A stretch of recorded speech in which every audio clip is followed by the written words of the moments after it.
पहले हाफ में हमको ऑर्गेनिक कंपाउंड्स की स्ट्रक्चर, नोमेनक्लेचर और स्टेबिलिटी के बारे में बताया गया।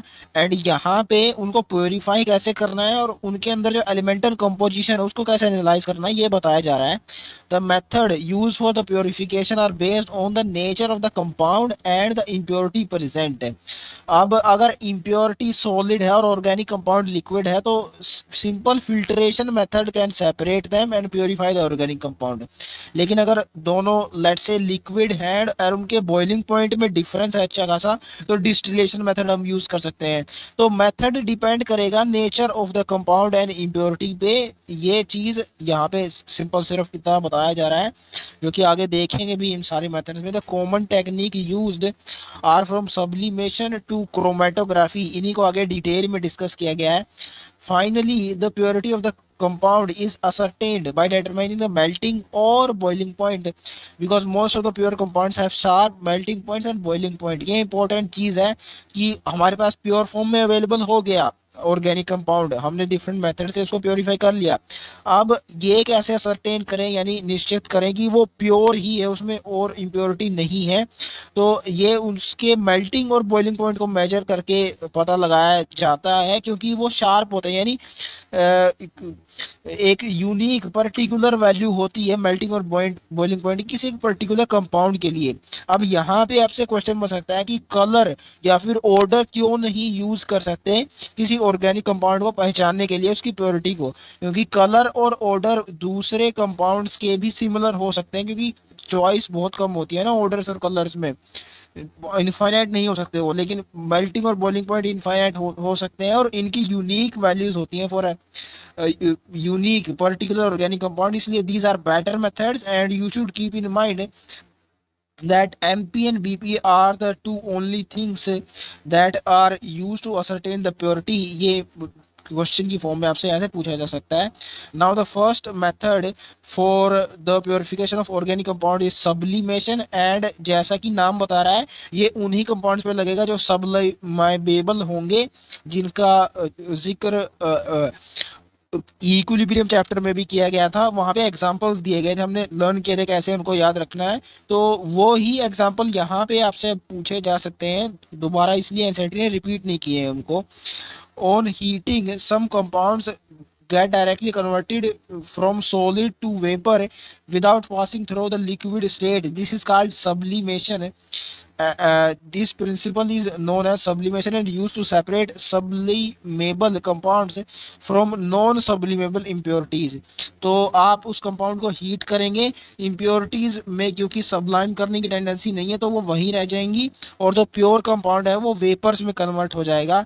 This method is used for sublimable compounds. ये क्वेश्चन की फॉर्म में आपसे पूछा जा सकता है कि कहाँ लगेगा सब्लिमेशन। ऑफ कोर्स क्लियर हो रहा है इसके नाम से ही।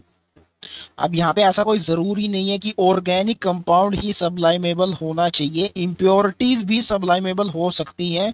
इन दैट केस हीटिंग करने पे इम्प्योरिटीज वेपर में कन्वर्ट हो जाएंगे and we will be left with the organic compound only, वो सॉलिड फॉर्म में रहेगा। The main objective here is that in दोनों की सब्लिमेशन की एबिलिटीज में डिफरेंस होना चाहिए, एक सबलाइमेबल होना चाहिए, एक नॉन सबलाइमेबल। कंपाउंड ऑर्गेनिक कंपाउंड या इम्प्योरिटी दोनों में से कोई भी हो सकता है। अब एग्जाम्पल जरूर से आपको याद रखने हैं ऑर्गेनिक कंपाउंड्स के, या फिर आप यू कैन से इनऑर्गेनिक भी, क्योंकि बेसिकली यहाँ पे बात ऑर्गेनिक ही की जाएगी। अमोनियम क्लोराइड है, कैम्फर है और एक आयोडीन क्रिस्टल्स है। ये तीन ऐसे नाम है जो हमें याद रखने हैं, इक्विलिब्रियम चैप्टर में हमने देखा था इनको, जो सबलिमेट करने की जिनमें एबिलिटी होती है। ये आपसे पूछे जाने के हाई चांस है क्योंकि एनसीईआरटी में गिवन है, एंड इनको कैसे लर्न करना है ये इक्विलिब्रियम चैप्टर में ऑलरेडी हम देख चुके हैं। Next method is crystallization, and as the name suggest यहाँ पे क्रिस्टल्स की फॉर्मेशन होगी। It is use for the purification of solid organic compounds. Crystals of course solids ही होते हैं। It is based on the difference in the solubility of the compound and the impurities in a suitable solvent. तो किसी particular solvent में impurities ज्यादा soluble होंगी और वो कंपाउंड कम सोल्यूबल होगा तो उसकी क्रिस्टल्स को फिल्ट्रेशन के थ्रू हम सेपरेट कर देंगे। This is the basic principle of crystallization. The impure compound is dissolved in a solvent it is in which it is sparingly soluble at room temperature but appreciably soluble at higher temperature। तो temperature के साथ solids की solubility liquids में increase करती है। ये दो दो चैप्टर से हमें इसके हिंट्स मिलते हैं, थर्मोडायनेमिक्स से भी और इक्विलिब्रियम से भी। एंड आगे डिटेल्ड डिस्कशन इसका सॉल्यूशन चैप्टर में होता है क्लास 12 केमिस्ट्री के। तो ये चीज़ मुझे समझाने की ज़रूरत नहीं है। यहाँ पे ध्यान आपको रखना है कि जो शुरुआत में हम सॉल्वेंट लेंगे उसका नेचर कुछ ऐसा होना चाहिए कि कंपाउंड उसमें स्पैरिंगली सॉल्युबल हो, ताकि टेम्परेचर इंक्रीज करने के साथ सॉल्युबिलिटी इंक्रीज करने की पॉसिबिलिटी हो। क्योंकि यहाँ पे बाद में कूलिंग भी करेंगे तभी क्रिस्टल्स की फॉर्मेशन होगी। तो पहले टेम्परेचर इंक्रीज करना, डिक्रीज करना, ये दोनों प्रोसेस इसमें इन्वॉल्व हैं। इसलिए स्पैरिंगली सॉल्युबल कंपाउंड वाला सॉल्यूशन यहाँ पे लेना ज़रूरी है शुरुआत में। The solution is concentrated to get a nearly saturated solution। तो टेम्परेचर इंक्रीज करके सॉल्युबिलिटी बढ़ाई जाती है उस कंपाउंड की, एंड जितना मैक्सिमम वो उसमें डिसॉल्व हो सकता है that will be called saturated solution. Maximum amount that can be dissolved, ये डेफिनेशन आती भी है इसकी सॉल्यूशन चैप्टर में, तो वहां से भी क्लियर हो जाएगा आपको ये। On cooling the solution of the pure compound, on cooling the solution pure compound crystallises out. ये ऊपर वाली चीज मैं आपको बता रहा था। सैचुरेटेड क्यों करते हैं इसको? क्योंकि मैक्सिमम अमाउंट में हमें कंपाउंड चाहिए होता है। जब डिसॉल्व वो मैक्सिमम अमाउंट में होगा तभी मैक्सिमम उसके क्रिस्टल्स हम ऑब्टेन कर पाएंगे। तो this is the reason why we get a saturated solution. Cooling पे प्योर कंपाउंड के क्रिस्टल सेपरेट हो जाएंगे एंड उनको हम फिल्ट्रेशन से छान के रिमूव कर देंगे क्रिस्टल्स को लिक्विड सॉल्यूशन से। फिल्ट्रेट मदर लिकर, ये होता है वो liquid solution, contains impurities and small quantities of the compound also. तो the basic principle with which we have started is that impurities would be more soluble in a particular solvent and the pure compound will be less soluble। तो जब हम cooling करेंगे solution की तो pure compound के crystals separate होंगे, न कि इम्प्योरिटीज के, क्योंकि इम्प्योरिटीज ऑलरेडी ज्यादा सोलेबल हैं, वो डिसॉल्व्ड फॉर्म में रहेंगी सॉल्यूशन में। तो फिल्ट्रेट के अंदर यानी सॉल्यूशन के अंदर हमें इम्प्योरिटीज मिलेंगी। And also the important thing here is that small quantity of the compound भी हमें देखने को मिला, क्योंकि हमने ये बोला कि इम्प्योरिटीज ज्यादा सोलेबल है, प्योर कंपाउंड कम सोलेबल है। ऐसा नहीं बोला कि प्योर कंपाउंड इनसोलेबल है। इनसोलेबल होता तो डायरेक्ट ही हम उसके क्रिस्टल सेपरेट कर लेते ना, ये जरूरत ही नहीं पड़ती टेम्परेचर इंक्रीज और डिक्रीज करने की। तो कम सोलेबल है लेकिन सोलेबल जरूर है थोड़ा, इसलिए स्मॉल क्वांटिटी ऑफ कंपाउंड भी हमें मिलेगा मर्डर लीकर के अंदर, यानी जो क्रिस्टल सेपरेट करने के बाद सॉल्यूशन मिलेगा। If the compound is highly soluble in one solvent and very little soluble in another, crystallization can be carried out in a mixture of these solvents। this is a very important point। जो शुरुआत में हमने point discuss किया था उसी को यहाँ पे यूटिलाइज किया जाएगा इस लाइन को समझने के लिए। स्पैरिंगली सोल्युबल सॉल्यूशन ले रहे हैं हम स्टार्टिंग में, लेकिन यहाँ पे क्या बोल रहा है, compound is highly soluble in one solvent. तो यहाँ पे तो इसका क्रिस्टलाइजेशन पॉसिबल ही नहीं हो पाएगा, क्योंकि क्रिस्टलाइजेशन के लिए कम सोल्युबिलिटी चाहिए, इम्प्योरिटीज की ज्यादा सोल्युबिलिटी होनी चाहिए। तो this highly soluble solvent is not suitable for crystallization, that's why इसको सीधे डायरेक्टली हम नहीं ले सकते। एंड दूसरा सॉल्यूशन यहाँ पे बता रहा है सॉल्वेंट जिसमें ये लिटल सोल्युबल है। तो अगर आपको क्रिस्टलाइजेशन करनी है तो इन दोनों का मिक्सचर ही लेना होगा आपको, क्योंकि स्पैरिंगली सोल्युबल यानी लिटल सोल्युबिलिटी वाला सॉल्वेंट हमें चाहिएगा। इन दोनों का मिक्सचर ले लेंगे तो हाईली सोल्युबल ये जो सॉल्वेंट है इसकी कंपाउंड की सोल्युबिलिटी इसमें डिक्रीज हो जाएगी वेरी लिटल सोल्युबल वाले सॉल्वेंट से मिक्सिंग करने पे। दैट्स वाई अगर दो टाइप के ऐसे आपके पास सॉल्वेंट्स है तो उनका मिक्सचर आपको लेना होगा to get as a net result sparingly soluble compound compound वाला सॉल्वेंट है, तभी इसमें क्रिस्टलाइजेशन हो पाएगा। तो ये इंपॉर्टेंट पॉइंट है, अगर ऐसे दो सॉल्यूशन आपके पास हैं तो उनके मिक्सचर से ही हो पाएगा, सेपरेटली नहीं कर पाएंगे आप। Impurities which impart color to the solution are removed by adsorbing or activated charcoal। तो ये चीज आपको पता होगी, अगर आपने पिछला चैप्टर पी ब्लॉक पढ़ा है तो उसमें भी ये आता है जहां पे कार्बन की प्रॉपर्टीज बताई गई हैं। एक्टिवेटेड चारकोल इम्प्योरिटीज को एब्जॉर्ब कर लेता है सरफेस पे। सरफेस पे चिपकना किन्हीं भी सॉलिड सब्सटेंसेस का, उसको एड्सॉर्प्शन बोलते हैं। तो एक्टिवेटेड चारकोल की ये प्रॉपर्टी होती है, तो ये वहां से भी क्लियर होगा आपको। एंड क्योंकि कलर्ड इम्प्योरिटीज सीधे सीधे दिख जाती हैं हमें, तो इसलिए सीधे ही चारकोल को वहां पे इस्तेमाल कर लिया जाता है। Repeated crystallization becomes necessary when impurities are of comparable solubilities with the compound. यानी ज़्यादा डिफरेंस नहीं है सॉल्युबिलिटीज में प्योर कंपाउंड की और इम्प्योरिटीज की, तो हमें बार बार क्रिस्टलाइजेशन करना होगा कुछ significant amount of pure organic compound obtain करने के लिए। क्योंकि इम्प्योरिटीज और कंपाउंड की सॉल्युबिलिटी अगर मैच कर रही है, तो जब आप क्रिस्टलाइजेशन करेंगे तो बहुत ही थोड़े क्रिस्टल्स आपको प्योर कंपाउंड के मिलेंगे।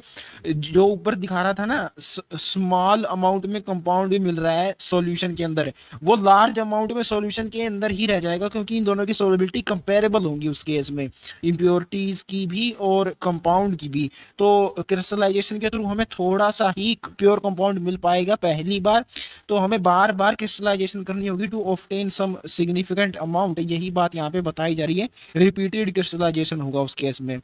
Next method is distillation, and ये आपने नाम सुना होगा डिस्टिल्ड वाटर, उस प्योर वाटर को बोलते हैं बेसिकली, जहां पे कोई भी इंप्योरिटी नहीं होती, प्योर H2O मॉलिक्यूल्स वहां पे होते हैं। तो कैसे ऑब्टेन किया जाता है वो डिस्टिलेशन, बेसिकली आप समझ सकते हैं इसे वेपराइजेशन से समझ सकते हैं। जब आप वाटर को वेपर्स की फॉर्म में कन्वर्ट करते हैं और दोबारा कंडेंस करके लिक्विड फॉर्म में ऑब्टेन करते हैं, तो प्योर होता है वो, कोई भी इंप्योरिटी नहीं होती है। तो वहां से आपको याद रखना है डिस्टिल्ड वाटर से, that distillation stands for vaporization. This important method is used to separate volatile liquids from non-volatile impurities and the liquids having sufficient difference in their boiling points। तो वोलाटाइल वो होते हैं जिनकी टेंडेंसी होती है vapours में convert होने की, ये इक्विलिब्रियम चैप्टर से भी हम जानते हैं। एंड डिस्टिलेशन तो वेपराइजेशन से जुड़ा ही हुआ है, तो इन्हीं कंपाउंड्स के प्योरिफिकेशन में विद हैविंग दीज प्रॉपर्टीज इसका इस्तेमाल किया जाएगा। This should be clear to you. And boiling point जिनका डिफरेंट है, ये भी यहाँ से समझा जा सकता है कि एक कंपाउंड पहले उसके वेपर्स फॉर्म हो जाएंगे, दूसरा रह जाएगा, तो ऐसे उन दोनों को सेपरेट किया जा सकता है। तो it is quite obvious why the compounds having these properties are separated by distillation। Liquids having different boiling points vaporize at different temperatures। Vapors are cooled and then liquids so forms are collected separately। अब जिसका boiling point low होगा उसके vapours भी पहले बनेंगे, and जिसके vapours पहले बनेंगे उनका कंडेंसेशन भी पहले होगा जब हम कूलिंग करेंगे। तो ऐसे डिस्टिलेशन से दो डिफरेंट बॉइलिंग पॉइंट्स वाले लिक्विड सेपरेट किए जा सकते हैं। Chloroform and aniline can be easily separated by this process of distillation. अब ये एग्जांपल्स आपसे डायरेक्ट पूछे जाएंगे, कोई डाटा नहीं दिया जाएगा इनके बॉइलिंग पॉइंट्स का। इससे रिलेटेड भी क्वेश्चन बन सकता है, लेकिन वो दूसरे टाइप का होगा कि जिन दो लिक्विड्स में बॉइलिंग पॉइंट का डिफरेंस ज़्यादा है, तो बताओ कौन से टाइप ऑफ डिस्टिलेशन से उनको सेपरेट किया जा सकता है। तो सिंपल यूज़ करेंगे उसमें। आगे हम देखेंगे कि चार टाइप ऑफ डिस्टिलेशन होता है। ये डायरेक्ट एग्जांपल्स देके भी आपसे पूछा जा सकता है कि क्लोरोफॉर्म और एनिलीन है, क्योंकि एनसीईआरटी में मेंशन ये दोनों एग्जांपल्स कि इन दोनों को किस मेथड से सेपरेट करेंगे। तो अब आपको पता होना चाहिए कि इनमें क्या स्ट्रक्चरल पिक्युलैरिटीज हैं जिनकी वजह से सिंपल डिस्टिलेशन से इनको सेपरेट किया जा सकता है। तो क्लोरोफॉर्म होता है CH Cl3 और एनिलीन होता है बेंजीन रिंग के ऊपर NH2। क्लोरोफॉर्म के अंदर एक हाइड्रोजन है और एनिलीन के अंदर दो है। इवन दो नाइट्रोजन और क्लोरीन, इन दोनों की इलेक्ट्रोनेगेटिविटी सेम होती है, this we know from periodic classification. So strength of hydrogen bond in दोनों में सेम होगा, लेकिन नंबर ऑफ हाइड्रोजन ज्यादा है क्योंकि एनिलीन में, इसलिए ज्यादा हाइड्रोजन बॉन्ड बनने की टेंडेंसी यहाँ है, तो इसलिए इसका बॉइलिंग पॉइंट इंक्रीज कर जाएगा। तो एनिलीन का बॉइलिंग पॉइंट ज्यादा होगा क्लोरोफॉर्म के कंपैरिजन में, इसलिए इन दोनों को सिंपल डिस्टिलेशन से ही हम सेपरेट कर सकते हैं। ये एग्जैक्ट वैल्यूज आपको याद नहीं रखनी है बॉइलिंग पॉइंट्स की, सिर्फ इतना पता होना चाहिए कि इन दोनों में डिफरेंस अराउंड 1000 केल्विन का होगा, या डिग्री सेल्सियस दोनों की ही डिफरेंस सेम होता है। तो 334 और 457 ये वैल्यूज नहीं याद रखनी है आपको। एक हाइड्रोजन का डिफरेंस होता है इनमें, CH Cl3 और NH2, एक हाइड्रोजन का डिफरेंस है इन दोनों में। तो हाइड्रोजन से 100 आप याद रख सकते हैं कि 100 का डिफरेंस होगा इनके बॉइलिंग पॉइंट्स में, which is quite sufficient to be get separated by simple distillation only.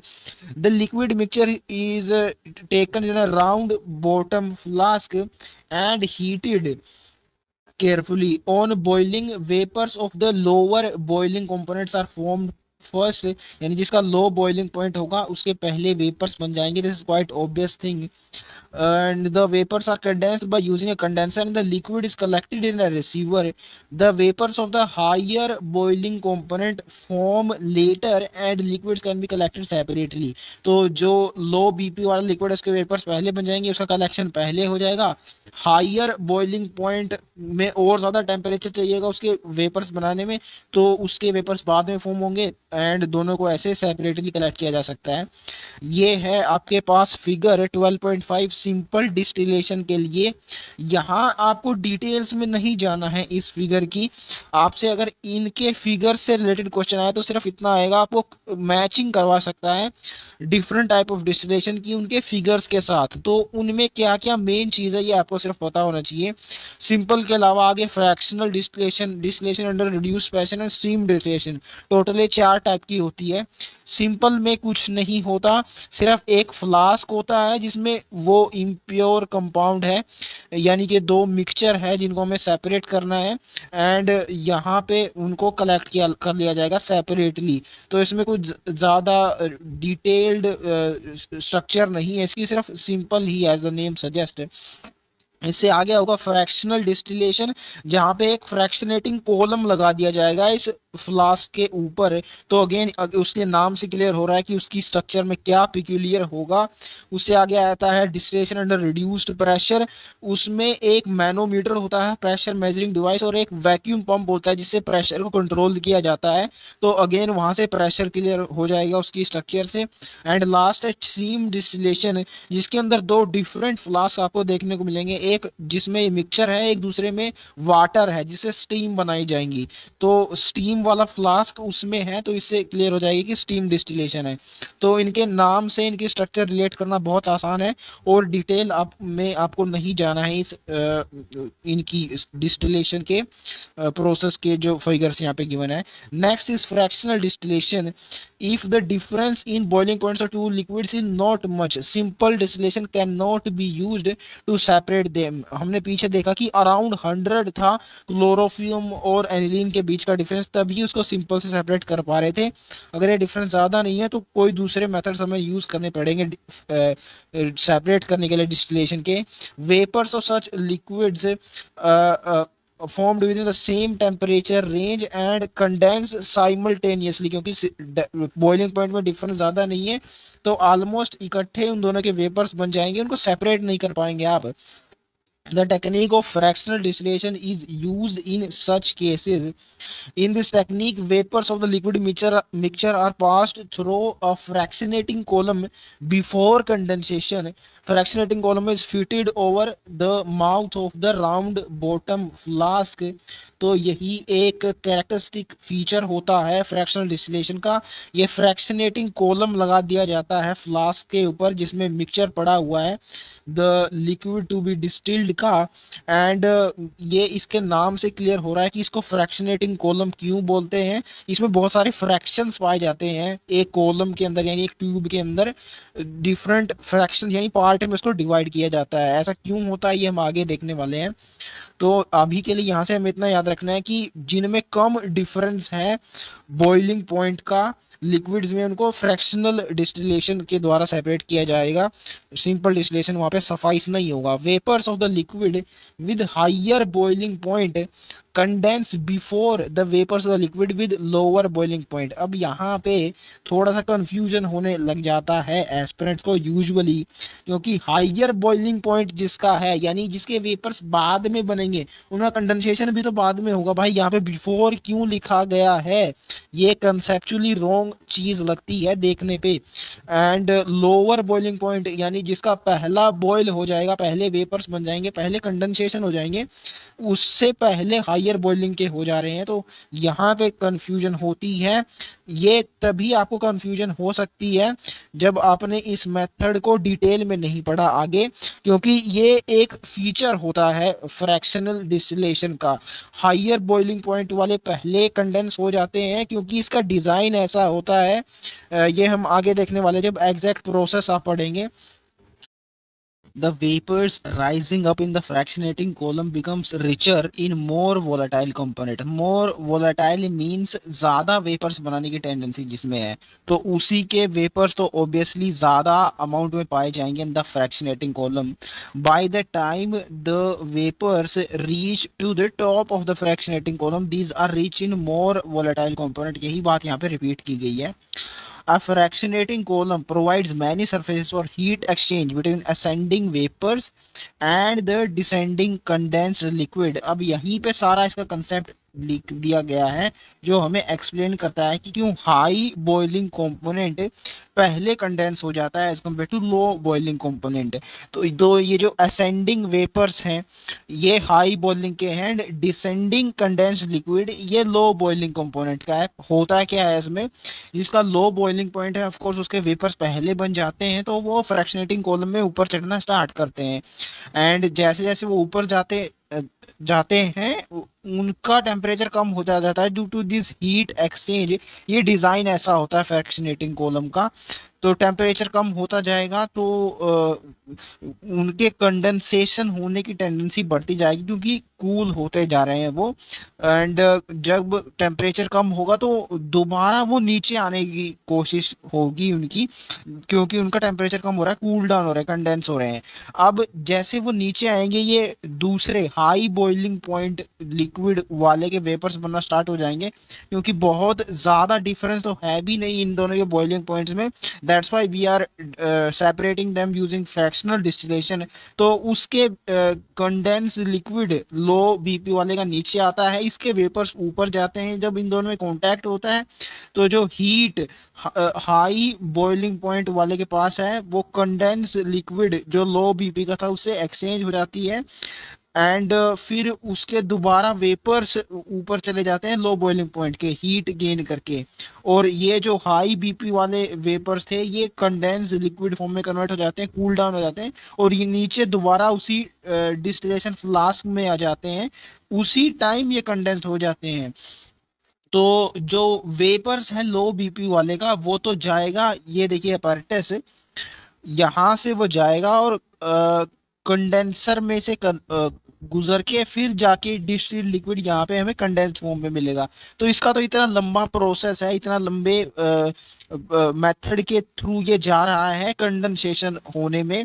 लेकिन ये जो हाई बीपी वाले कंपोनेंट है उसका सीधा सीधा यही इसके लिक्विड टू बी डिस्टिल्ड, ये जो डिस्टिलेशन फ्लास्क है इसी में कंडेंसेशन हो जा रहा है। तो इसका ज़्यादा इजीली हो रहा है ना, कम टाइम में हम बोल सकते हैं हो रहा है, इतनी लंबे प्रोसेस से नहीं गुजरना पड़ रहा है ये। That's why high boiling point वाले लिक्विड का कंडेंसेशन इसमें पहले हो जाता है। सारा खेल इसमें इस फ्रैक्शनेटिंग कॉलम का है जो हीट एक्सचेंज करवा देता है इन दोनों में।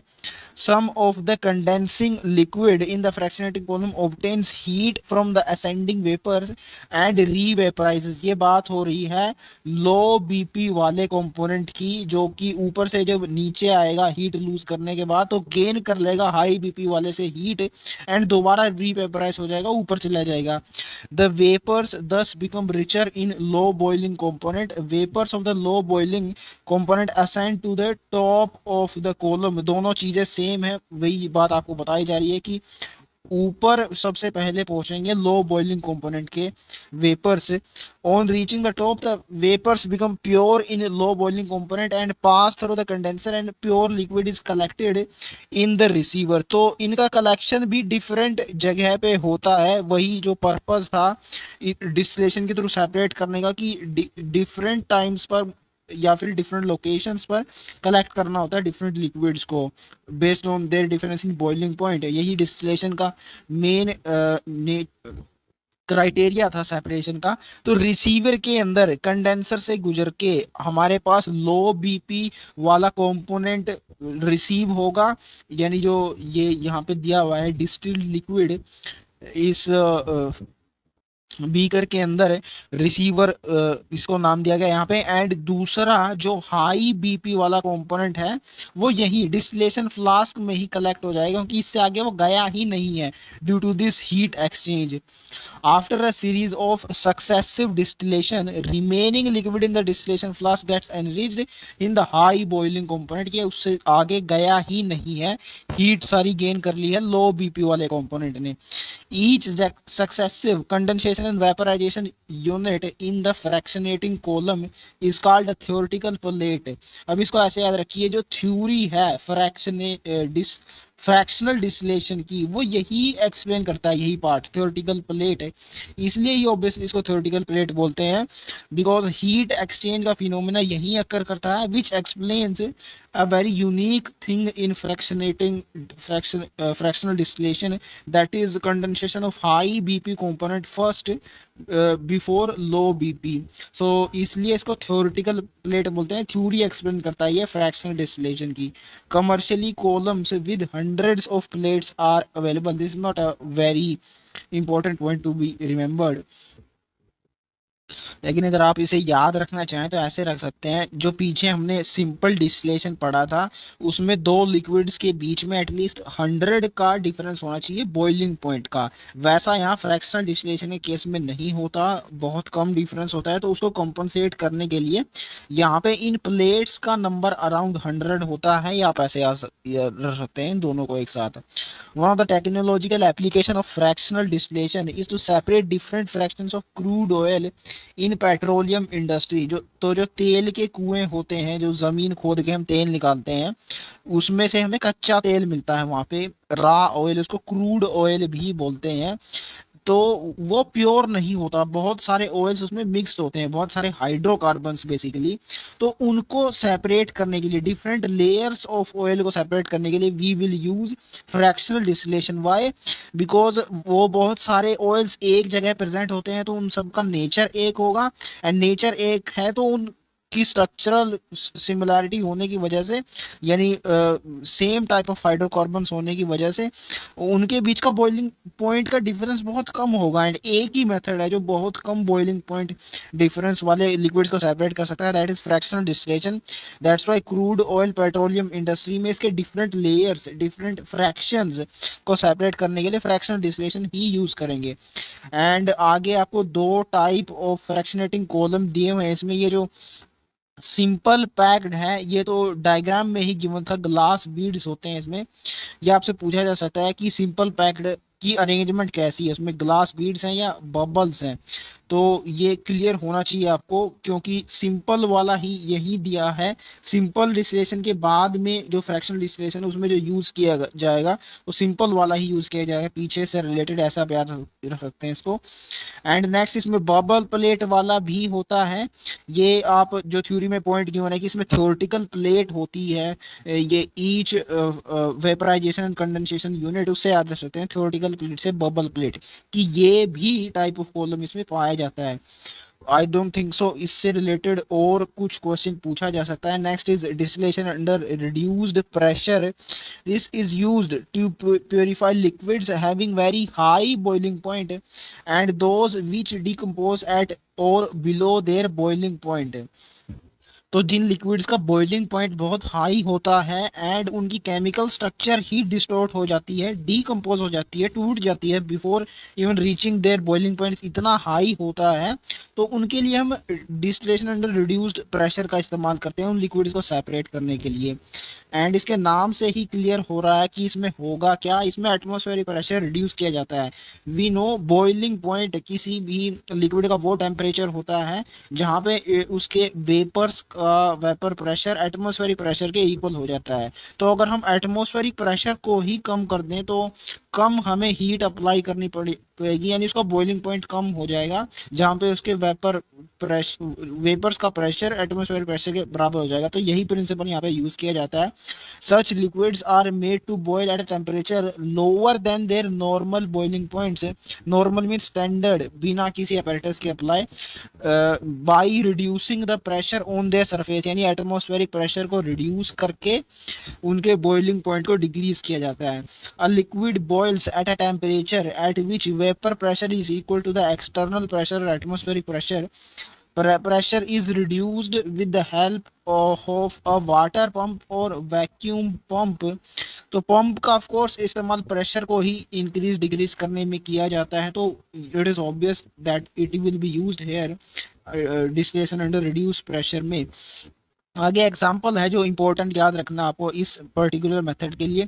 Glycerol is separated from spent I in soap industry by using this technique.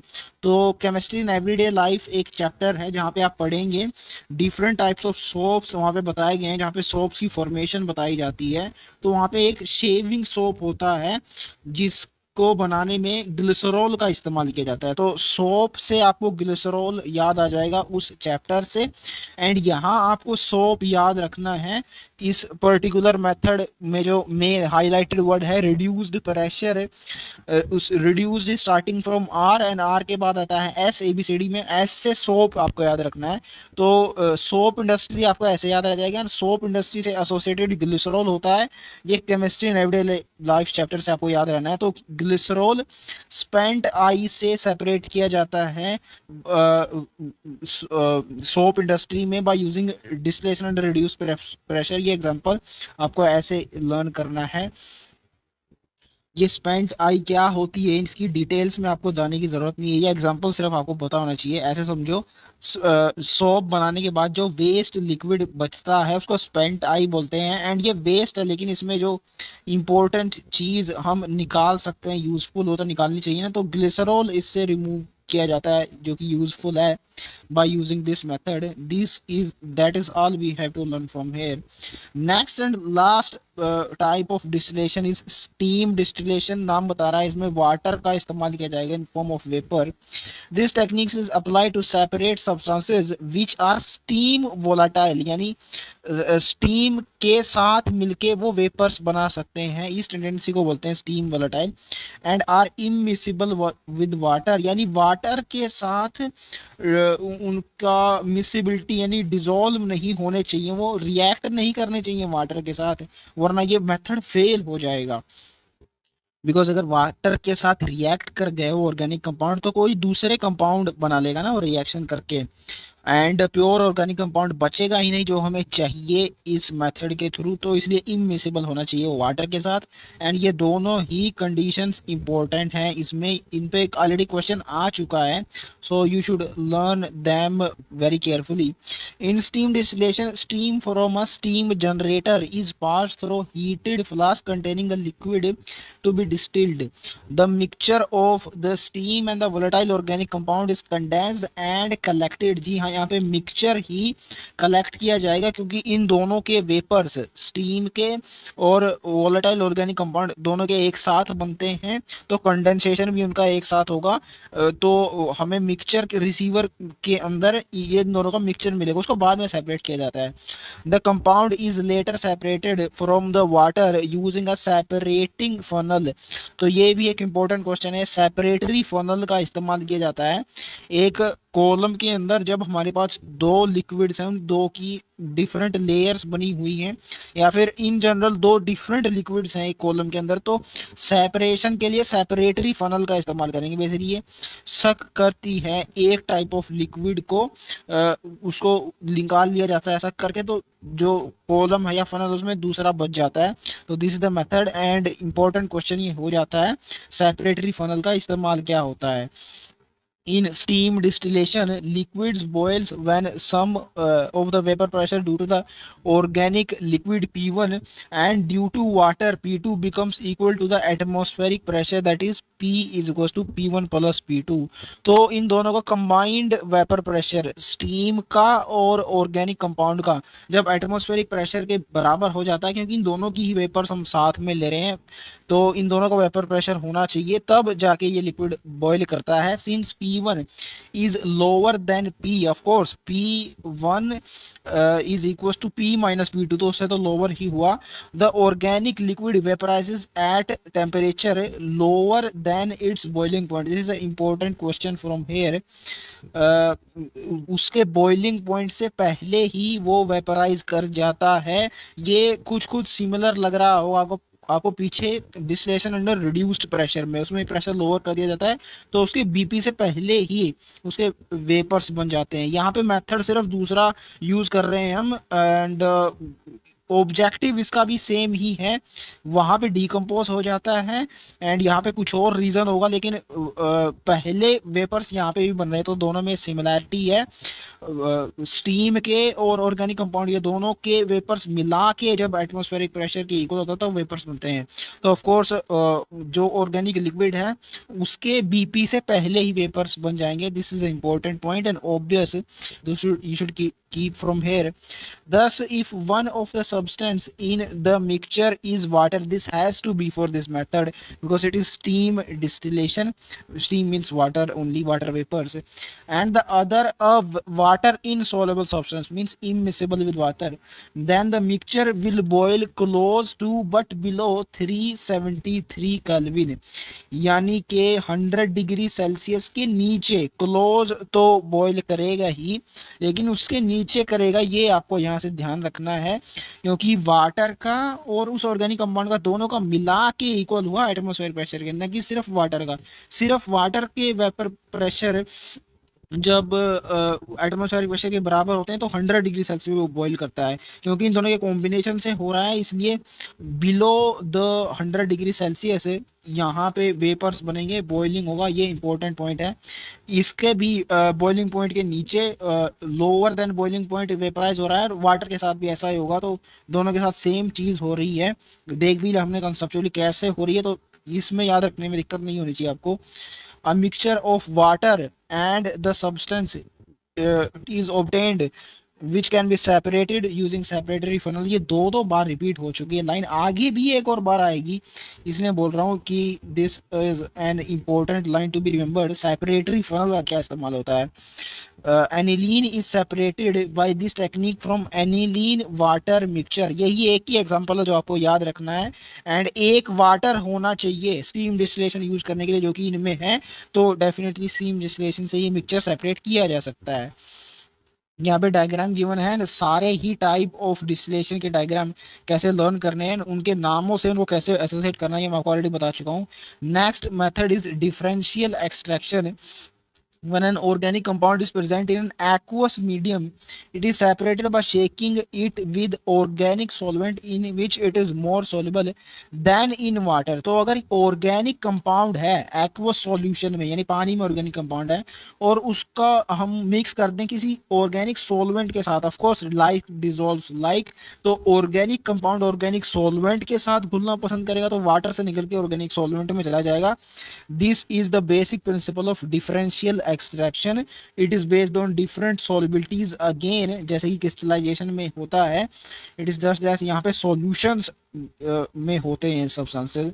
The organic solvent and the aqua solution should be immiscible with each other so that they form two distinct layer which can be separated by separatory funnel, again same thing, distinct layer form करने चाहिए, ये एक पहली condition है सेपरेटरी funnel के लिए to act करने के लिए। बेसिकली वही मैं आपको बता रहा था, दो डिफरेंट लेयर्स प्रेजेंट होने चाहिए, उन्हीं को फिर सेपरेटरी फनल एक को सर्क कर लेगी तो कॉलम में दूसरी लेयर बच जाएगी।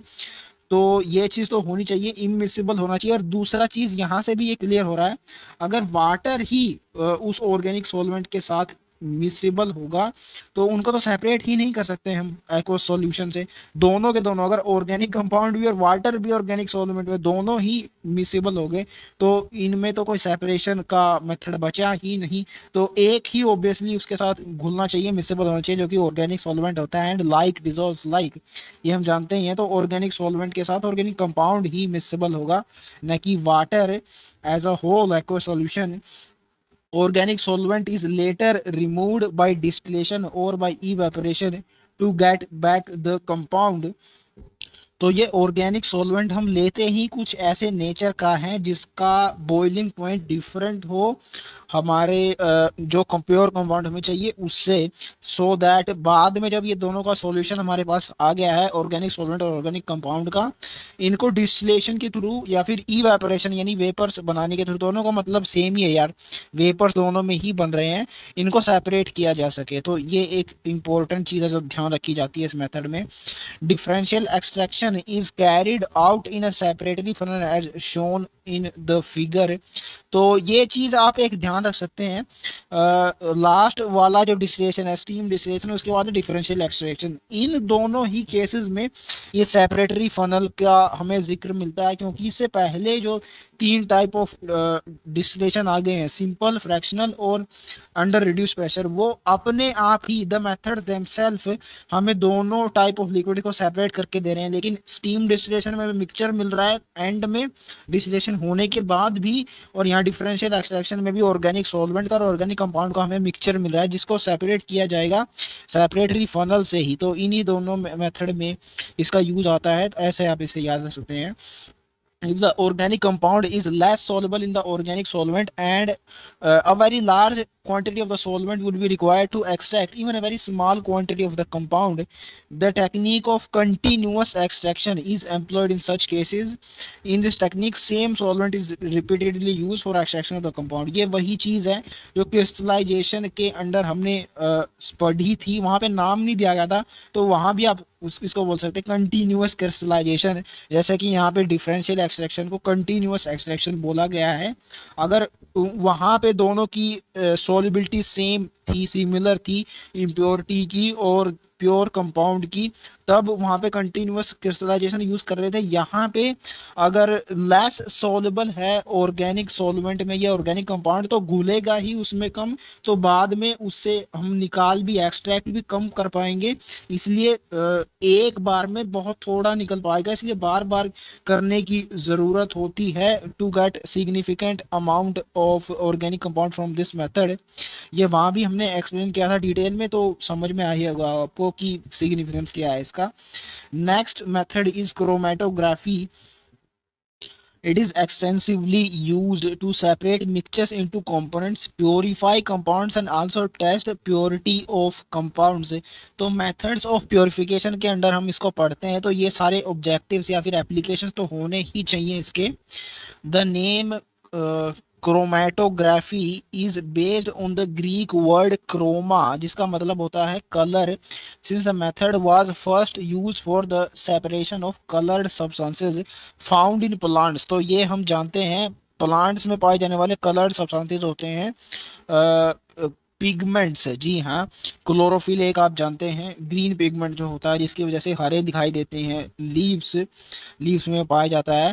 तो सबसे पहले it was first use for the separation of pigments only, वहीं से ये वर्ड आया है क्रोमा। एंड क्रोमा का मतलब कलर होता है, ये क्लोरोफिल से आप याद रख सकते हैं, दोनों सी एस से स्टार्ट होते हैं। एंड क्लोरोफिल से पिगमेंट आपको याद आएगा जो कि पिगमेंट्स कलर्ड होते हैं, तो क्रोमा स्टैंड्स फॉर कलर, ये यहाँ से आपको याद हो जाएगा।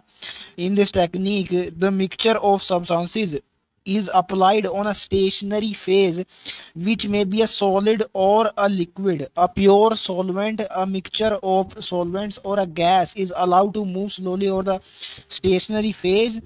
Components of the mixture get gradually separated from one another and moving phase here is called mobile phase. तो इस सारे चीज को एक साथ समझ लेते हैं हम। तो इसमें सबसे पहले एक स्टेशनरी फेज होता है जो कि सॉलिड और लिक्विड से फॉर्म कर सकते हैं, गैस से इसे नहीं कर सकते क्योंकि गैस के मॉलिक्यूल स्टेशनरी रहते कहाँ हैं, सिर्फ सॉलिड और लिक्विड ही रह सकते हैं। सॉलिड ऑब्वियसली स्टेशनरी होता ही है, लिक्विड को भी किसी तरीके से डेंस करके स्टेशनरी किया जा सकता है, लेकिन गैसी केस में ये पॉसिबल नहीं है, इसलिए स्टेशनरी फेज सिर्फ सॉलिड और लिक्विड का ही बना होता है। Pure solvent, a mixture of solvent और a gas allowed to move slowly over this stationary phase. तो एक मूविंग फेज होता है जिसमें सबसे पहले तो वो मिक्सचर ऑफ सॉल्वेंट्स है जो हमें सेपरेट करने होते हैं, ये एक चीज के साथ मूव कर सकते हैं। यहाँ पे प्योर सॉल्वेंट भी हो सकता है या फिर गैस भी। सॉल्वेंट ये वो इलुवेंट होता है जिसके साथ ये मिक्सचर मूव करता है, या फिर वो गैस भी हो सकती है। यहाँ पे मूविंग फेज मोबाइल फेज है, इसलिए गैस यूज कर सकते हैं हम यहाँ पे। moves slowly over the stationary phase. The components of the mixture gets gradually separated from one another. This happens according to two principles. Stationary phase में degree of adsorption different components का different होता है, इस वजह से वो separate हो जाते हैं, या फिर उन कंपोनेंट्स का पार्टीशन स्टेशनरी और मोबाइल इन दोनों फेज में डिफरेंट होता है, इसलिए वो डिफरेंटली वहाँ पे सेपरेट हो जाते हैं, दे ग्रेजुअली गेट सेपरेटेड। तो दैट्स वाई इन दो प्रिंसिपल्स की वजह से the component get separated. And moving phase को मोबाइल फेज बोलते हैं, ऑफ कोर्स मोबाइल का मतलब मूविंग ही होता है। According to the principle they are classified into two types, adsorption and partition chromatography. जैसा कि मैं आपको बता रहा था, यही दो प्रिंसिपल्स होते हैं एडजॉर्प्शन और पार्टीशन का, जो मोबाइल फेज और स्टेशनरी फेज के थ्रू सेपरेट करते हैं डिफरेंट कंपोनेंट्स को। इनमें पहला आता है एडजॉर्प्शन क्रोमेटोग्राफी, जो कि इंटर्न दो टाइप का होता है, column and TLC, thin layer chromatography.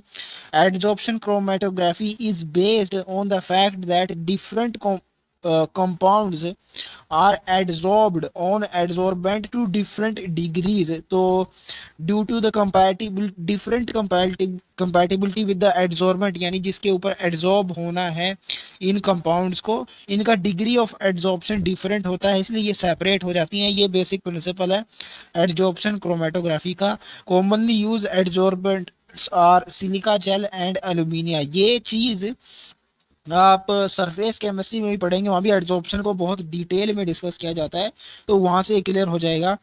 And ये दोनों एक साथ ऐसे याद रखते हैं हम, मैंने बताया भी था आपको पी ब्लॉक में, जहाँ पे सिलिकॉन की प्रॉपर्टीज बताई गई हैं।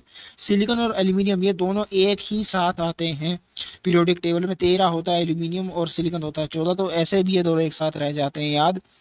When a mobile phase is allowed to move over a stationary phase adsorbent, the components of the mixture move by varying distances over the stationary phase. Following are the two main types of chromatographic techniques based on adsorption. In adsorption chromatography दो type की होती है, column और thin layer. इनको आगे detail में हम discuss करेंगे, पहले डायग्राम्स देख लेते हैं। डिफरेंशियल एक्सट्रैक्शन का यहाँ पे गिवन है डायग्राम। ऑर्गेनिक कंपाउंड की एक लेयर है और सोलवेंट की, जो ऑर्गेनिक सोलवेंट है इसकी दूसरी लेयर। एक्वस सॉल्यूशन के अंडर है ये ऑर्गेनिक कंपाउंड, जो कि पहली कंडीशन थी डिफरेंशियल एक्सट्रैक्शन के अंडर। तो ऑर्गेनिक सॉल्वेंट लिया है हमने, इसके अंदर ज्यादा सोल्युबल होगा, लाइक डिसॉल्व लाइक। तो ऑर्गेनिक कंपाउंड के अंदर, ऑर्गेनिक कंपाउंड इस ऑर्गेनिक सॉल्वेंट के अंदर चला जाएगा, इन दोनों का मिक्सचर बन जाएगा एंड एक्वस लेयर सेपरेट हो जाएगी after extraction. This was the method of differential extraction. And ऊपर बताया गया है स्टीम डिस्टिलेशन, ये मैंने आपको बता ही दिया। यहाँ पे दो आपके पास बीकर्स होंगे या फिर flask you can say, compound to be distilled यहाँ पे, वाटर जहाँ पे स्टीम जनरेट होगी। तो इन सबको कैसे याद रखना है ये ऑलरेडी डिस्कस कर चुके हैं। एंड ये एक स्ट्रेंज थिंग है यहाँ पे, आप अपनी एनसीईआरटी में भी ऑब्जर्व कर सकते हैं, ये पूरा नहीं गिवन है, फिगर का डिस्क्रिप्शन है। Steam volatile component volatilizes the vapours condense, ये भी पूरा नहीं किया गया है। तो ये एक मिसप्रिंट मान सकते हैं आप एनसीईआरटी में। अब देखते हैं दो टाइप ऑफ एडजॉर्प्शन क्रोमेटोग्राफी, इनमें से पहले आता है कॉलम। एंड दोनों का प्रिंसिपल इनमें सेम ही है, क्योंकि एक के अंदर ही आते हैं, एडजॉर्प्शन के अंदर ही, लेकिन दोनों की प्रैक्टिकल एप्लीकेशन दूसरी है। Depending upon the amounts of mixture that we gotta separate, इन दोनों मेथड में से किसी एक का इस्तेमाल किया जाता है। कौन से में क्या होगा ये आप तभी समझेंगे जब डिटेल में देख लिया जाएगा इनको। पहला है column chromatography. It involves the separation of a mixture over a column of adsorbent stationary phase packed in a glass tube। तो ग्लास ट्यूब को ही हम कॉलम बोल सकते हैं। तो ये यहाँ पे इस्तेमाल होगी, ये तो इसके नाम से ही क्लियर हो रहा है। एंड बाकी इसका मेथड वही है, सेम प्रिंसिपल, एड्सॉर्प्शन यानी स्टेशनरी फेज के ऊपर मूविंग फेज मूव करेगा। The column is fitted with stop cock at its lower end. तो ऊपर से नीचे की ओर ये मिक्सचर मूव करता है, नीचे ये गिर ही नहीं जाए तो उसको संभालने के लिए स्टॉप कॉक यानी नीचे सील किया जाता है इसको, इससे। The mixture adsorbed on the adsorbent is placed on the top of the adsorbent column packed in glass tube. ऊपर से नीचे आता है तो सबसे पहले टॉप पे ही प्लेस करेंगे इसको, this is quite obvious. An appropriate eluent यानी solvent which is a liquid और a mixture of liquids is allowed to flow down the column slowly. तो ये इलुएंट होता है जिसके साथ वो मिक्सचर जिसे हमें सेपरेट करना है वो नीचे मूव करता है। इसकी रिक्वायरमेंट डेफिनेटली होती है, अपने आप से मूव नहीं करता वो मिक्सचर, हमें कोई चाहिए ऐसा सॉल्वेंट या फिर इलुएंट। इलुएंट मीन्स इसमें फ्लो करने की एबिलिटी है, तो ये मूविंग फेज की तरह एक्ट करता है यहाँ पे।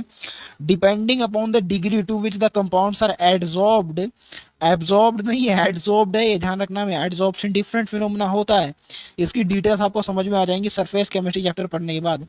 Complete separation take place, most readily adsorbed substances are retained near the top and others come down to various distances. तो ये एक पूछा जा सकता है आपसे ऐसे क्वेश्चन, क्योंकि ऊपर से नीचे की ओर मूविंग फेज का मोशन होता है यहाँ पे। तो जिसका सबसे ज्यादा एड्सॉर्प्शन हुआ यानी स्टेशनरी फेस ने जब सबसे ज्यादा जिसको पकड़ा है सरफेस पे चिपकना ही एड्सॉर्प्शन कहलाता है, तो वो सबसे ऊपर ही रहेगा। एंड जिसको सबसे कम वो पाया है तो वो सबसे नीचे आ जाएगा, वही बात यहाँ पे बताई गई है। It is not a very difficult thing to understand I think. And यहाँ पे गिवन है डायग्राम कॉलम क्रोमेटोग्राफी का। इसमें सबसे पहले दिया हुआ है सॉल्वेंट, जो कि अपनी ही जगह पे वैसा का वैसा है मेथड पूरा होने के बाद भी, because different components of the mixture separate according to their degree of absorption not the solvent itself है।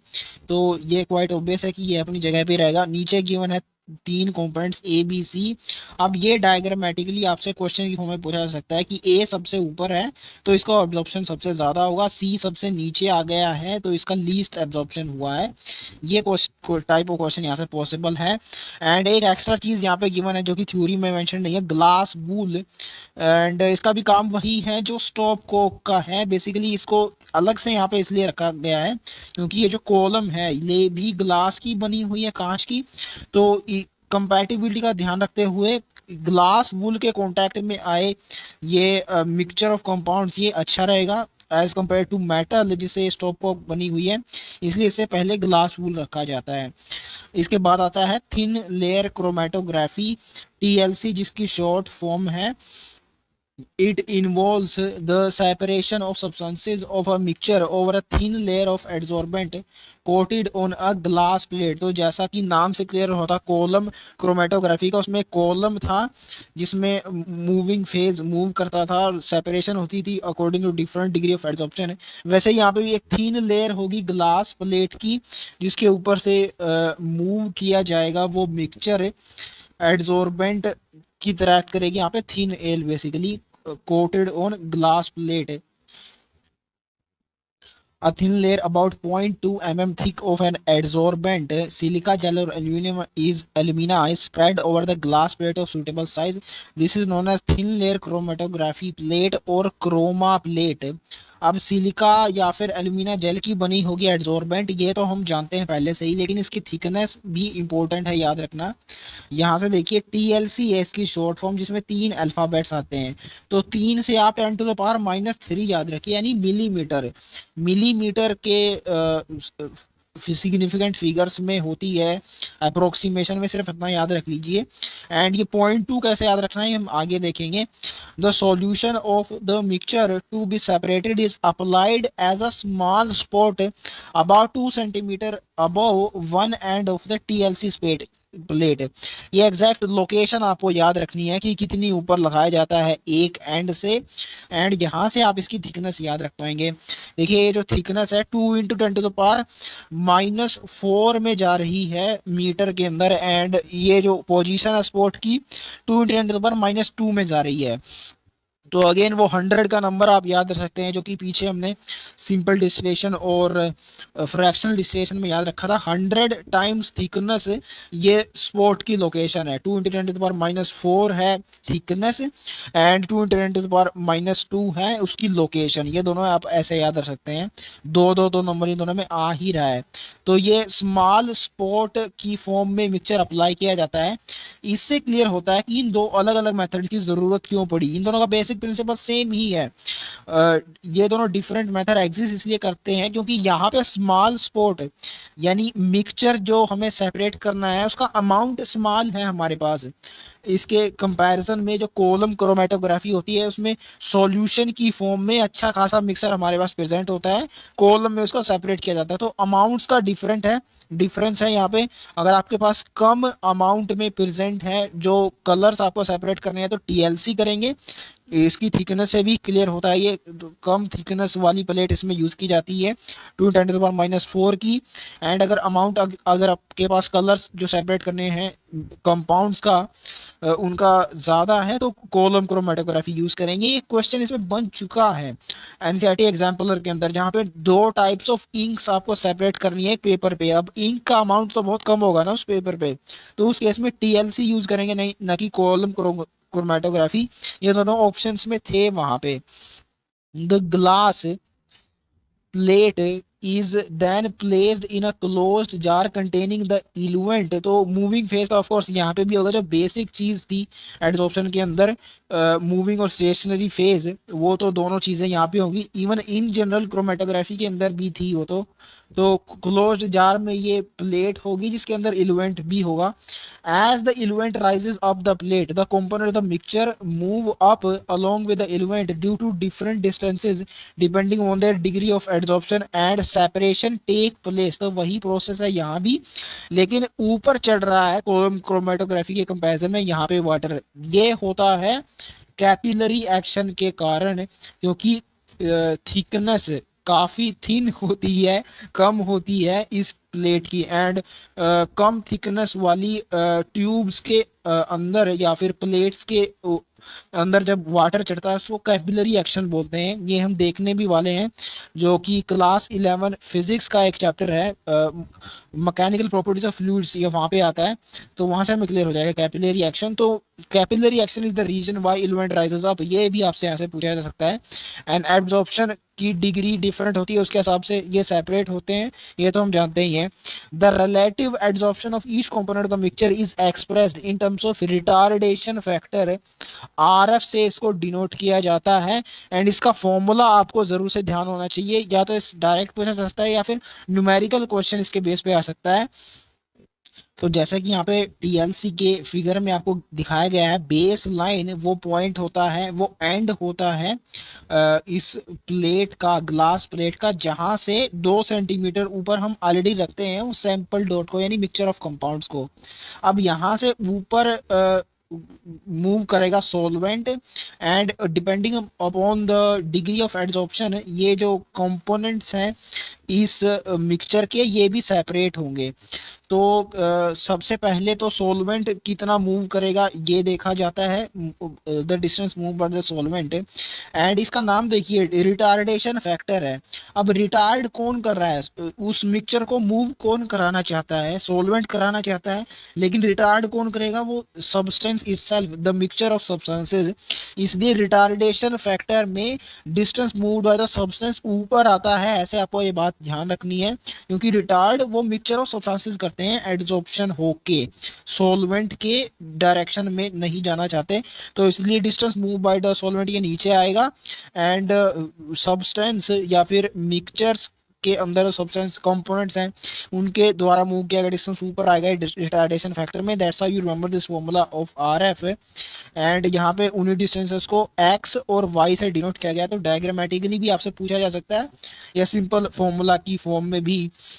एक और चीज है यहाँ पे क्रोमेटोग्राम बोलते हैं जो चीज रिजल्ट करती है इस प्रोसेस के बाद, यानी सेपरेशन होने के बाद। ऑफ कोर्स ये क्रोमेटोग्राफी है मेथड, एंड इसके बाद जो हमें मिलेगा यानी टीएलसी प्लेट सेपरेट होने के बाद उसको क्रोमेटोग्राम बोलेंगे। Different colours separated, this is not a very hard thing to remember. Spots of the colored compounds are visible on TLC plate due to their original color। तो colored compound तो सीधे सीधे देखे जा सकते हैं उनके spots क्योंकि वो है ही colored। The spots of the colorless compounds which are invisible to the eye but fluoresce in UV light are detected by putting the plate under UV light। तो जो इनविजिबल स्पॉट्स हैं जो जिनको देख नहीं सकते हम आई से यूवी रेस में, एंड जिनको देखा जा सकता है तो ऑफ कोर्स यूवी लाइट हम वहां पे अप्लाई करेंगे एंड फिर उनको ऑब्जर्व किया जा सकता है। Another technique is to place a glass plate in a covered jar containing a few crystals of iodine।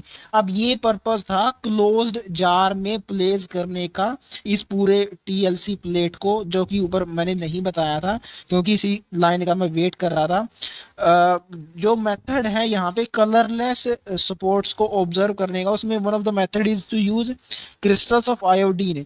अब वो क्रिस्टल का कवर हमें कलर हमें तभी ऑब्जर्व होगा जब क्लोज जार में हम इस प्लेट को ऑब्जर्व करेंगे, वरना सारी जगह तो डिफ्यूज हो जाएंगे ना वो क्रिस्टल्स आयोडीन के, एक जगह पे कन्फाइंड नहीं रह पाएंगे। तो this is the purpose of having this whole process in a close jar. अब यहाँ पे कलर्स भी आपको याद रखने आयोडीन से कौन से मिल रहे हैं। Spots of the compounds which adsorb iodine, of course adsorption ही होगा यहाँ पे, एब्जॉर्प्शन नहीं। आयोडीन के क्रिस्टल्स हैं बेसिकली सॉलिड्स, और सॉलिड्स का एब्जॉर्प्शन भी हो सकता है एंड सॉलिड्स में एड्सॉर्प्शन होता है, ये तो क्लियर है आपको, ट्रांसपोर्टिंग प्लांट्स में भी आता है, उसको हम एब्जॉर्प्शन बोलते हैं। तो यहाँ पे एड्सॉर्प्शन ही होगा क्योंकि एड्सॉर्प्शन क्रोमेटोग्राफी में पढ़ रहे हैं। Will show up as brown spots, ये अब ये एक ऐसा पॉइंट है जो मुश्किल लगता है याद रखना, क्योंकि ब्लू कलर होता है आयोडीन का, ये हम बायोमोलिक्यूल चैप्टर में जो कि क्लास 11 बायोलॉजी में आता है वहां भी हम देखेंगे, स्टार्च आयोडीन का ब्लू कलर होता है। तो आयोडीन से एसोसिएटेड ब्लू कलर है, वॉयलेट भी से एसोसिएटेड है, ये हम इक्विलिब्रियम चैप्टर में देख चुके हैं, लेकिन ब्राउन कहीं भी नहीं आता। तो ये याद रखना थोड़ा मुश्किल है कि कैसे ब्राउन स्पॉट हो, इसको ऐसे याद रखो, आयोडीन से एसोसिएटेड ब्लू कलर होता है, ये तो हम जानते ही हैं। एंड यहाँ पे एसोसिएशन हो रही है आयोडीन की ऑर्गेनिक कंपाउंड के साथ, तो ऑर्गेनिक से OR उठाओ, इन दोनों को मिला दो, B और OR सिर्फ एक ही कलर में एक साथ आते हैं, दैट इज ब्राउन। तो ये ऐसे याद हो जाएगा। Sometimes N appropriate reagent may be also be sprayed on the plate, for example amino acid are detected by spraying plate with ninhydrin solution। अब अमाइनो एसिड में इन आता है और निनहाइड्रिन में भी दो बार इन आ रहा है, तो ये ऐसे याद हो जाएगा। सिर्फ इतना याद रखना, आपने डिटेल्स में नहीं जाना निनहाइड्रिन सॉल्यूशन की ये होता क्या है, सिर्फ नाम आपसे यहाँ से पूछा जाएगा। Next is partition chromatography, and इसमें और एड्सॉर्प्शन में सिर्फ एक मेन डिफरेंस होता है, सिलिका या फिर एल्यूमिना जेल जो कि स्टेशनरी फेज की तरह एक्ट करते हैं एड्सॉर्प्शन क्रोमेटोग्राफी में, वो डिफरेंट कंपोनेंट्स को रिटेन करते हैं उनके सरफेस पे, इसी को एड्सॉर्प्शन बोलते हैं ना।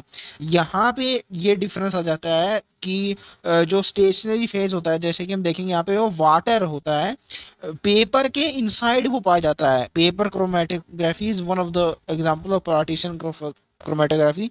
तो स्पेशल क्वालिटी पेपर इसमें लगता है जिसके इनसाइड वाटर ट्रैप होता है। तो जो स्टेशनरी फेज है वो इनसाइड है, तो जो रिटेन करेगा डिफरेंट कंपोनेंट्स को मिक्सचर के वो भी इनसाइड ही होगा पेपर के ड्यू टू वाटर। तो ये एक मेन डिफरेंस है। एड्सॉर्प्शन में होता है सरफेस में, इसमें होता है इनसाइड। बाकी जो टीएलसी हमने पीछे पढ़ा थिन लेयर क्रोमेटोग्राफी उससे काफी हद तक मैच करती है इसकी प्रोसेस भी, क्योंकि तभी उसके तुरंत बाद इसको बताया गया है। तो partition chromatography is based on continuous differential partitioning of components of a mixture between stationary and mobile phase. तो ये तीन वर्ड है यहाँ पे, कंटिन्यूअस, डिफरेंशियल एंड पार्सनिंग तो होगी क्योंकि पार्टीशन क्रोमेटोग्राफी है। कंटिन्यूअस इसमें इसलिए यूज किया गया है, पीछे भी होना चाहिए था, ये कोई यूनिक चीज नहीं है। ये ऊपर नीचे से ऊपर की ओर कैपिलरी एक्शन से जो सोलवेंट है वो मूव करता है। तो because solvent is moving continuously, so partitioning का प्रोसेस भी कंटिन्यूअस होगा। डिफरेंशियल इसलिए बोला है क्योंकि एबिलिटी दोनों फेजेस की, स्टेशनरी और मोबाइल, डिफरेंट होती है to retain the components of the mixture, इसलिए ये डिफरेंशियल है। एंड पार्सलिंग मीन सेपरेशन हो रहा है कंपोनेंट्स ऑफ अ मिक्सचर का। Paper chromatography is one example और a type of partitioning partition chromatography. ये क्वेश्चन पूछा जा चुका है 2020 में। एंड पार्टीशन क्रोमेटोग्राफी इसमें पीए से स्टार्ट होता है और पेपर भी पीए से, तो ऐसे इसको याद रखा जा सकता है। A special quality paper known as chromatography paper contains water trapped in it which act as a stationary phase. तो यही मैं आपसे बोल रहा था कि लिक्विड को भी stationary phase as a treat किया जा सकता है स्पेशल अरेंजमेंट करके। जैसे यहाँ पे उसको ट्रैप किया गया है पेपर के अंदर, तो स्टेशनरी बना दिया गया है उसको। A strip of chromatography paper spotted at the base with solution of the mixture is suspended in a suitable solvent or a mixture of solvent। तो ये solvent या mixture of solvents upward move करेगा capillary action से। And जैसे TLC में जो glass plate थी उसकी बेस पे टुवर्ड्स वन ऑफ एंड एक स्पॉट बनाया गया था मिक्सचर का जो सेपरेट करना, वैसा ही यहाँ पे भी होता है। ये सपोर्ट बेस पे दिखाया गया है और क्रोमेटोग्राफी पेपर में स्ट्रिप की फॉर्म में ही प्रेजेंट होता है। This solvent act as the mobile phase. The solvent rises up the paper by capillary action and flows over the spot. The paper selectively retains different components according to their differing partition in the two phases. तो जो paper के अंदर water है basically वही एक stationary phase की तरह act कर रहा है और वही रिटेन भी करेगा डिफरेंट कंपोनेंट्स को। मेनली कंपोनेंट्स का है ऑर्गेनिक कंपाउंड्स ही होता है, तो जिनका पोलर नेचर होगा बेसिकली ऑर्गेनिक कंपाउंड्स का, क्योंकि वाटर का पोलर नेचर होता है तो वो उनको रिटेन करेगा। एंड जिनका ऑर्गेनिक नेचर ज़्यादा है मींस कोवलेंट आप बोल सकते हैं, जो कि ये सॉल्यूशन ऑफ द मिक्सचर है, ये जो सूटेबल सॉल्वेंट हम ले रहे हैं मिक्सचर ऑफ द सॉल्वेंट ये ऑर्गेनिक ही होगा, तो इसके साथ जिसकी कंपैटिबिलिटी ज़्यादा होगी वो बह जाएंगे कैपिलरी एक्शन के थ्रू उसके अलोंग ही मूवेबल फेज के अलोंग। तो इसलिए यहाँ पे बोल रहा है कि पेपर सेलेक्टिवली रिटेन करता है क्योंकि सेलेक्टिव ही कंपैटिबिलिटी होती है वाटर के साथ डिफरेंट कंपोनेंट्स की। डिफरिंग पार्टीशन इसी को ऊपर डिफरेंशियल पार्टीशन बोला गया है। The paper strip so developed is known as chromatogram the spots. तो क्रोमेटोग्राम पीछे भी था, ये कोई यूनिक चीज नहीं है, टीएलसी में भी था ये। The spots of the separated colored compounds are visible at different heights from the position of the initial spot on the chromatogram। तो ये एक चीज है जो मैं आपको समझाना भूल गया था लेकिन क्वाइट ऑब्वियस है। पहला हमने पढ़ा था कोलम क्रोमेटोग्राफी जहाँ पे ऊपर से नीचे की ओर सोलवेंट मूव कर रहा था, तो जिस उस केस में जिस कंपोनेंट का एड्सॉर्प्शन सबसे ज्यादा होगा वो सबसे ऊपर पाया जाएगा। टीएलसी के केस में और पार्टीशन क्रोमेटोग्राफी के केस में सिमिलर चीजें होती हैं क्योंकि नीचे से ऊपर फ्लो कर रहा है सॉल्वेंट, इसलिए टीएलसी के केस में जिसका एड्सॉर्प्शन सबसे ज़्यादा होगा वो सबसे नीचे पाया जाएगा, यानी उसकी सबसे कम हाइट होगी।